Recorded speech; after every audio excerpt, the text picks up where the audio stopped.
അധ്യായം 3. കാൺമീൻ, നാം ദൈവമക്കൾ എന്ന് വിളിക്കപ്പെടുവാൻ പിതാവ് നമുക്ക് എത്ര വലിയ സ്നേഹം നൽകിയിരിക്കുന്നു. അങ്ങനെ തന്നെ നാം ആകുന്നു. ലോകം അവനെ അറിഞ്ഞിട്ടില്ലായകൊണ്ട് നമ്മെയും അറിയുന്നില്ല. പ്രിയമുള്ളവരെ, നാം ഇപ്പോൾ ദൈവമക്കളാകുന്നു.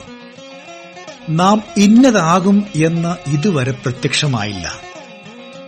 അവൻ പ്രത്യക്ഷനാകുമ്പോൾ നാം അവനെ താനിരിക്കും പോലെ തന്നെ കാണുന്നതാകൊണ്ട് അവനോട് സദൃശന്മാരാകും എന്ന് നാം അറിയുന്നു. അവനിൽ ഈ പ്രത്യാശയുള്ളവനെല്ലാം അവൻ നിർമ്മലനായിരിക്കുന്നതുപോലെ തന്നെ തന്നെ നിർമ്മലീകരിക്കുന്നു. പാപം ചെയ്യുന്നവനെല്ലാം അധർമ്മവും ചെയ്യുന്നു. പാപം അധർമ്മം തന്നെ. പാപങ്ങളെ നീക്കുവാൻ അവൻ പ്രത്യക്ഷനായി എന്ന് നിങ്ങൾ അറിയുന്നു. അവനിൽ പാപമില്ല. അവനിൽ വസിക്കുന്നവനാരും പാപം ചെയ്യുന്നില്ല. പാപം ചെയ്യുന്നവനാരും അവനെ കണ്ടിട്ടില്ല, അറിഞ്ഞിട്ടുമില്ല. കുഞ്ഞുങ്ങളെ, ആരും നിങ്ങളെ തെറ്റിക്കരുത്. അവൻ നീതിമാനായിരിക്കുന്നതുപോലെ നീതി ചെയ്യുന്നവൻ നീതിമാനാകുന്നു. പാപം ചെയ്യുന്നവൻ പിശാചിന്റെ മകനാകുന്നു. പിശാച് ആദ്യം മുതൽ പാപം ചെയ്യുന്നുവല്ലോ. പിശാചിന്റെ പ്രവൃത്തികളെ അഴിപ്പാൻ തന്നെ ദൈവപുത്രൻ പ്രത്യക്ഷനായി. ദൈവത്തിൽ നിന്ന് ജനിച്ചവനാരും പാപം ചെയ്യുന്നില്ല. അവന്റെ വിത്ത് അവനിൽ വസിക്കുന്നു. ദൈവത്തിൽ നിന്ന് ജനിച്ചതിനാൽ അവന് പാപം ചെയ്യുവാൻ കഴിയുകയുമില്ല.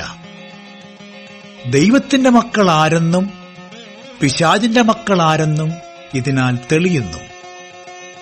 നീതി പ്രവർത്തിക്കാത്തവനാരും സഹോദരനെ സ്നേഹിക്കാത്തവനും ദൈവത്തിൽ നിന്നുള്ളവനല്ല. നിങ്ങൾ ആദ്യം മുതൽ കേട്ട ദൂത് നാം അന്യോന്യം സ്നേഹിക്കണം എന്നല്ലോ ആകുന്നു.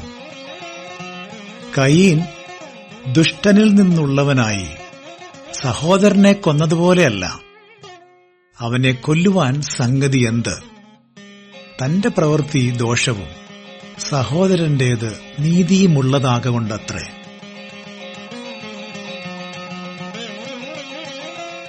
സഹോദരന്മാരെ, ലോകം നിങ്ങളെ പകയ്ക്കുന്നുവെങ്കിൽ ആശ്ചര്യപ്പെടരുത്. നാം മരണം വിട്ട് ജീവനിൽ കടന്നിരിക്കുന്നു എന്ന് സഹോദരന്മാരെ സ്നേഹിക്കുന്നതിനാൽ നമുക്കറിയാം. സ്നേഹിക്കാത്തവൻ മരണത്തിൽ വസിക്കുന്നു. സഹോദരനെ പകയ്ക്കുന്നവനെല്ലാം കൊലപാതകനാകുന്നു. യാതൊരു കൊലപാതകനും നിത്യജീവൻ ഉള്ളിൽ വസിച്ചിരിപ്പില്ല എന്ന് നിങ്ങൾ അറിയുന്നു. അവൻ നമുക്ക് വേണ്ടി തന്റെ പ്രാണനെ വെച്ചുകൊടുത്തതിനാൽ നാം സ്നേഹമെന്ത് എന്നറിഞ്ഞിരിക്കുന്നു. നാമും സഹോദരന്മാർക്കു വേണ്ടി പ്രാണനെ വെച്ചുകൊടുക്കേണ്ടതാകുന്നു. എന്നാൽ ഈ ലോകത്തിലെ വസ്തുവകയുള്ളവൻ ആരെങ്കിലും തന്റെ സഹോദരന് മുട്ടുള്ളത് കണ്ടിട്ട് അവനോട് മനസ്സലിവ് കാണിക്കാഞ്ഞാൽ ദൈവത്തിന്റെ സ്നേഹം അവനിൽ എങ്ങനെ വസിക്കും? കുഞ്ഞുങ്ങളെ, നാം വാക്കിനാലും നാവിനാലുമല്ല, പ്രവൃത്തിയിലും സത്യത്തിലും തന്നെ സ്നേഹിക്കുക. നാം സത്യത്തിന്റെ പക്ഷത്ത് നിൽക്കുന്നവർ എന്ന് ഇതിനാൽ അറിയും. ഹൃദയം നമ്മെ കുറ്റം വിധിക്കുന്നു എങ്കിൽ ദൈവം നമ്മുടെ ഹൃദയത്തേക്കാൾ വലിയവനും എല്ലാം അറിയുന്നവനുമെന്ന് നമ്മുടെ ഹൃദയത്തെ അവന്റെ സന്നിധിയിൽ ഉറപ്പിക്കാം. പ്രിയമുള്ളവരെ, ഹൃദയം നമ്മെ കുറ്റം വിധിക്കുന്നില്ലെങ്കിൽ നമുക്ക് ദൈവത്തോട് പ്രാഗൽഭ്യമുണ്ട്. അവന്റെ കൽപ്പനകളെ നാം പ്രമാണിച്ച് അവന് പ്രസാദമുള്ളത് ചെയ്യുന്നതുകൊണ്ട് എന്ത് യാചിച്ചാലും അവങ്കിൽ നിന്ന് ലഭിക്കും. അവന്റെ കൽപ്പനയോ അവന്റെ പുത്രനായ യേശുക്രിസ്തുവിന്റെ നാമത്തിൽ നാം വിശ്വസിക്കുകയും അവൻ നമുക്ക് കൽപ്പന തന്നതുപോലെ അന്യോന്യം സ്നേഹിക്കുകയും വേണം എന്നുള്ളത് തന്നെ.